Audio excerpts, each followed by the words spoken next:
केंद्रीय माध्यमिक शिक्षा बोर्ड की तरफ से विभिन्न पदों पर भर्तियां निकल के आई हैं। आज की इस वीडियो में आपको बताने वाला हूं किस टाइप की भर्तियां हैं, कितनी पोस्ट हैं, आपकी एज क्या होने वाली है, कैटेगरी वाइज पोस्ट कितनी है, टोटल पोस्ट कितनी है। उसके साथ ही हम जानेंगे अप्लाई डेट क्या है, लास्ट डेट क्या होने वाली है, एग्ज़ाम फीस कितनी होने वाली है, और वीडियो के लास्ट में हम बात करेंगे ये फॉर्म आपको कैसे भरना है, उसके साथ ही सिलेबस क्या होने वाला है। सब कुछ यहाँ पर मैं आप सभी को इस वीडियो में डिटेल में बताने वाला हूँ।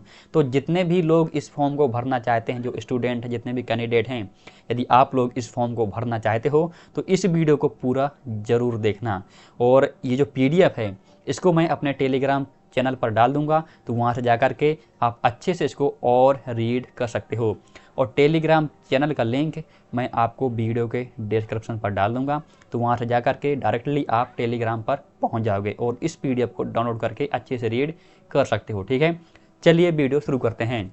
सबसे पहले हम बात कर लेते हैं कौन सी पोस्ट हैं, आपकी मैक्सिमम एज क्या होने वाली है, कैटेगरी वाइज कितनी पोस्ट हैं और टोटल पोस्ट कितनी निकल के आई हैं। तो आप यहाँ पर देख सकते हैं ग्रुप, यहाँ पर ग्रुप बना दिया गया है।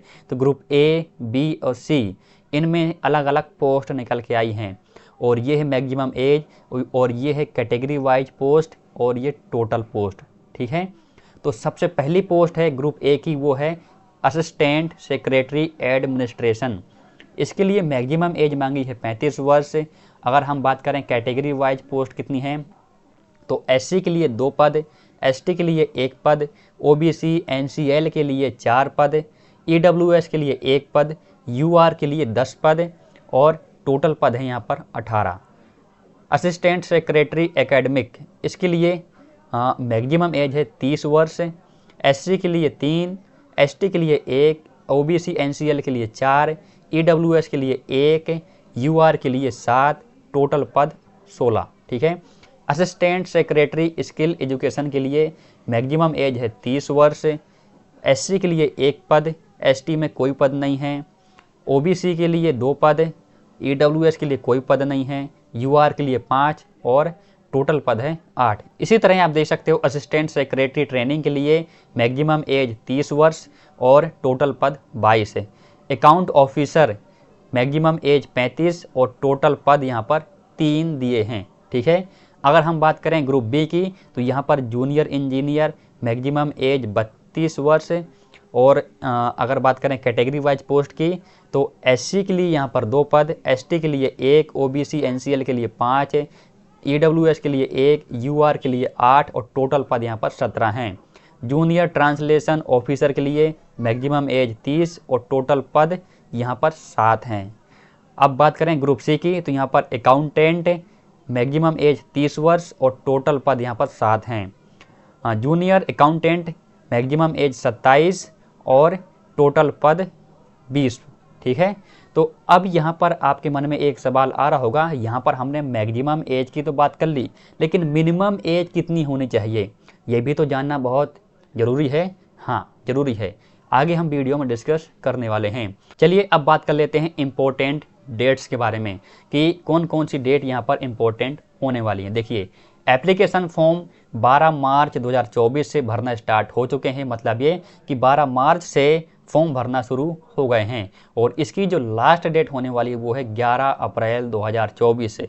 लास्ट डेट 11 अप्रैल है, और 11 अप्रैल तक ही आप यहाँ पर फॉर्म भर सकते हो। तो अभी आपके पास काफ़ी समय है।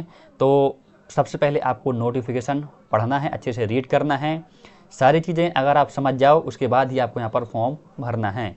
आगे हम बात कर लेते हैं कि जो पोस्ट वाइज कौन कौन से सब्जेक्ट में कौन सी पोस्ट है। ठीक है, चलिए, तो यहाँ पर दिया हुआ है name of post. Assistant secretary के लिए कोई सब्जेक्ट नहीं है, नंबर ऑफ पोस्ट 18 हैं। ठीक है, असिस्टेंट सेक्रेटरी एकेडमिक्स के लिए यहाँ पर बहुत सारे सब्जेक्ट दिए हैं कि इन सब्जेक्ट पर असिस्टेंट सेक्रेटरी एकेडमिक्स के लिए एक पोस्ट है। ठीक है, हिंदी के लिए एक पोस्ट है, इंग्लिश के लिए एक पोस्ट, फिजिक्स के लिए एक पोस्ट है, biology, chemistry, education, psychology, physical education, mathematics, commerce, economics, history, political science, ये इन सभी के लिए यहाँ पर एक एक पोस्ट दी गई हैं, और टोटल पोस्ट यहाँ पर 16 हैं। ठीक है, समझ गए ना आप। हाँ, आगे बढ़ते हैं। अब यहाँ पर है असिस्टेंट सेक्रेटरी स्किल एजुकेशन के लिए, यहाँ पर भी सब्जेक्ट दिए हैं। इंफॉर्मेशन टेक्नोलॉजी एआई, इसके लिए 2 पोस्ट हैं। Agricultural 1 post, food nutrition and food production के लिए 1 पोस्ट है। BFSI एंड मार्केटिंग के लिए 2 पोस्ट है। टूरिज्म के लिए 1, ब्यूटी एंड वेलनेस के लिए 1, और टोटल यहाँ पर 8 पोस्ट हैं। आपको यहाँ पर सब्जेक्ट वाइज भी दिया है कि किस सब्जेक्ट के लिए कौन सी पोस्ट है, ठीक है। हाँ, आगे बढ़ते हैं हम असिस्टेंट सेक्रेटरी के लिए। अब यहाँ पर है सब्जेक्ट हैं, एजुकेशन के लिए 2 पोस्ट है, मैथमेटिक्स के लिए 2 पोस्ट है, फिजिक्स के लिए 2, chemistry, biology, commerce, information technology and computer science के लिए 2 पोस्ट है। मल्टीमीडिया मास कम्युनिकेशन के लिए 2, डिजाइन इंग्लिश हिंदी इसके लिए 2 पोस्ट है। तो टोटल यहाँ पर 22 पोस्ट निकल के आई हैं, ठीक है। अब बात कर लेते हैं अकाउंट्स ऑफिसर के लिए 3 पोस्ट निकल के आई हैं, इनके लिए कोई सब्जेक्ट नहीं है। जूनियर इंजीनियर के लिए कोई सब्जेक्ट नहीं है, टोटल 17 पोस्ट हैं। जूनियर ट्रांसलेशन ऑफिसर के लिए 7 पोस्ट हैं। अकाउंटेंट के लिए यहाँ पर 7 पोस्ट हैं और जूनियर अकाउंटेंट के लिए 20 पोस्ट हैं, ठीक है। इतना अगर आप यहाँ पर समझ चुके हैं तो मुझे नीचे कमेंट करके ज़रूर बताना और इसी के साथ वीडियो को लाइक कर देना। अब बात कर लेते हैं आपकी योग्यता क्या होने वाली है, मतलब ये कि एजुकेशन क्वालिफिकेशन क्या होने वाली है। यहाँ पर लिखा हुआ है recruitment rules for the advertised post, ठीक है। पहला है assistant secretary administration, group A की पोस्ट है। अब यहाँ पर क्या मांगा है, bachelor degree from recognised university and institution, मतलब ये कि किसी मान्यता प्राप्त यूनिवर्सिटी से आप बैचलर डिग्री होनी चाहिए। और यहाँ पर एज दी है 35 वर्ष, ये मैक्सिमम एज है, तो आपको यहाँ पर घबराना नहीं है, हम आगे मिनिमम एज के बारे में बात करेंगे, ठीक है। अगला है असिस्टेंट सेक्रेटरी एकेडमिक्स, इसके लिए यहाँ पर मांगा गया है post graduate degree in relevant subject area from a recognised university and institute, मतलब कि आपके पास पोस्ट ग्रेजुएट की डिग्री होनी चाहिए रिलेवेंट स्ट्रीम या सब्जेक्ट में, ठीक है। उसके साथ ही यहाँ पर बीएड डिग्री मांगा गया है।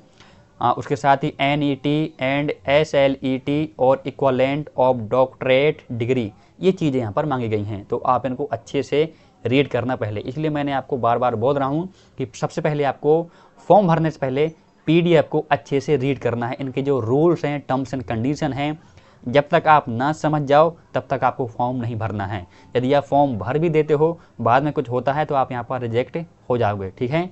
असिस्टेंट सेक्रेटरी स्किल एजुकेशन, इसके लिए क्या मांगा गया है, इसके लिए भी यहाँ पर पोस्ट ग्रेजुएट की डिग्री होनी चाहिए in any discipline from a recognised university and institute. अब यहाँ पर जितनी भी पोस्ट आने वाली हैं सबके लिए यहाँ पर पोस्ट ग्रेजुएट की डिग्री मांगी गई है, ठीक है।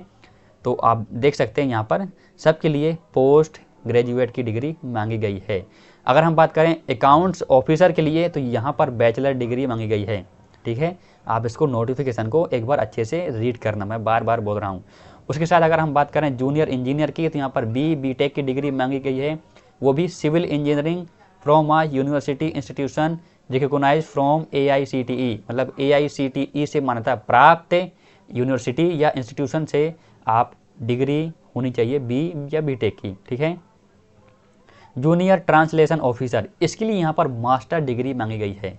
अकाउंटेंट्स, इसके लिए यहाँ पर क्या है, बैचलर डिग्री मांगी गई है।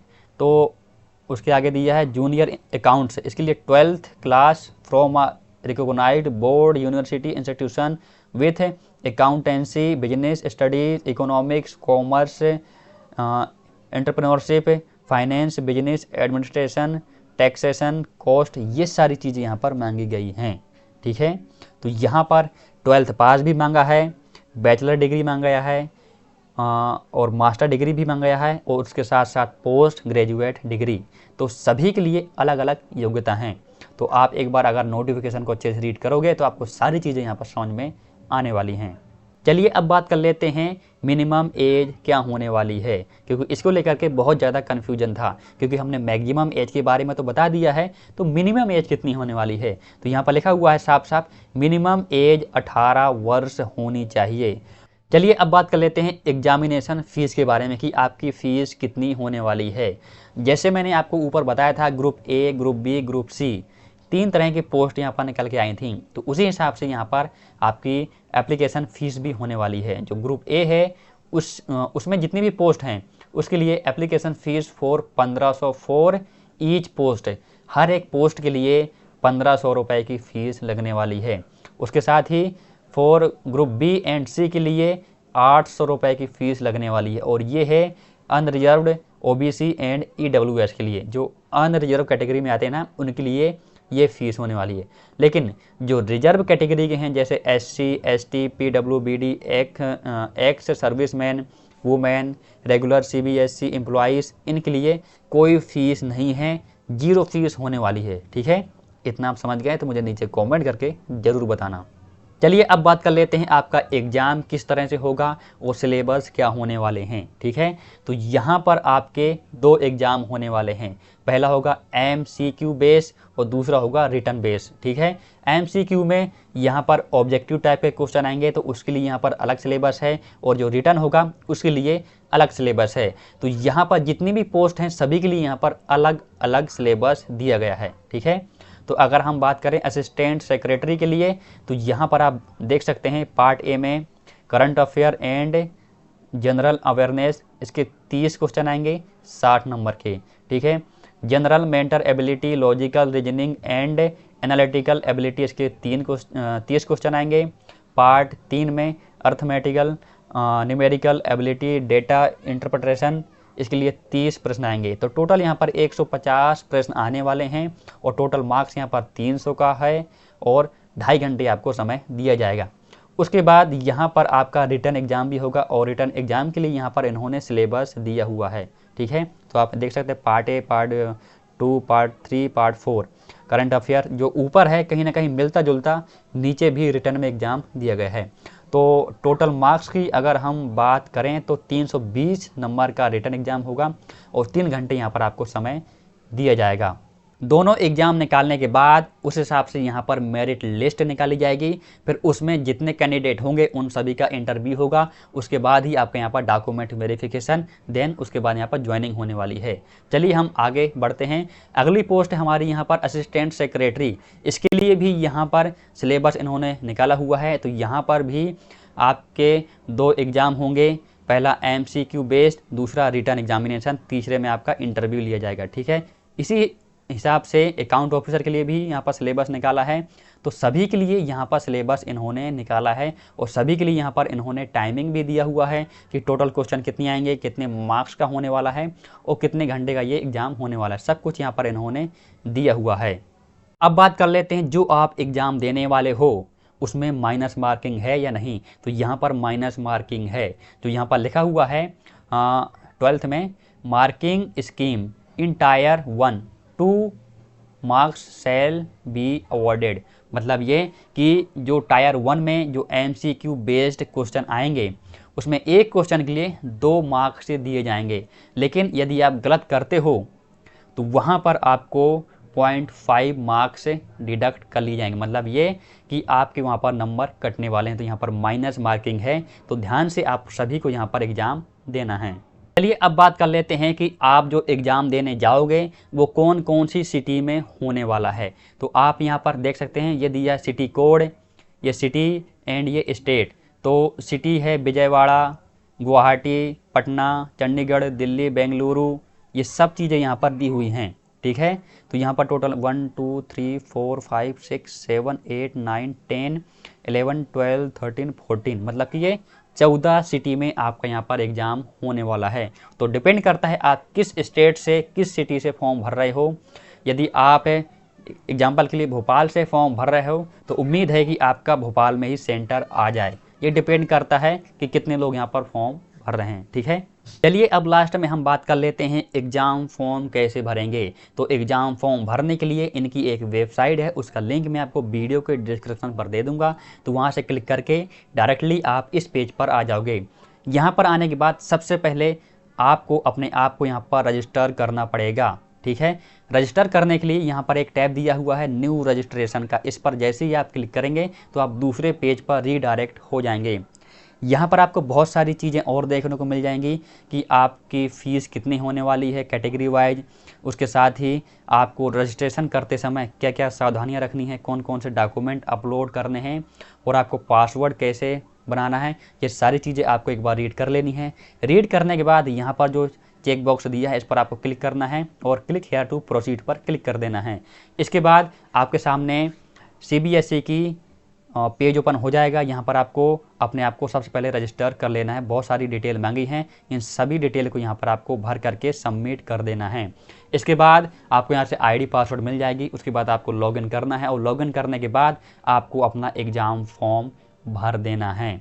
जिस पोस्ट के लिए आप यहाँ पर फॉर्म भरने वाले हैं, आपको फिर से बता रहा हूँ कि हर एक पोस्ट के लिए अलग अलग फ़ीस है, ठीक है। आप जितने पोस्ट के लिए यहाँ पर फॉर्म भरोगे उसकी आपको हर बार फीस पे करनी पड़ेगी, ठीक है। ये बात आप ध्यान रखना। और PDF का लिंक मैं अपने चैनल पर डाल दूंगा, टेलीग्राम चैनल पर, तो वहाँ से जाकर के आप एक बार अच्छे से पहले रीड करना, उसके बाद ही आप यहाँ पर एग्ज़ाम फॉर्म भरना, ठीक है। चलिए मिलते हैं अगले वीडियो में। यदि आप हमारे चैनल पर अभी पहली बार आए हैं प्लीज़ सब्सक्राइब करें चैनल को और बेल आइकन को जरूर क्लिक कर देना। चलिए मिलते हैं अगले वीडियो में। Thank you.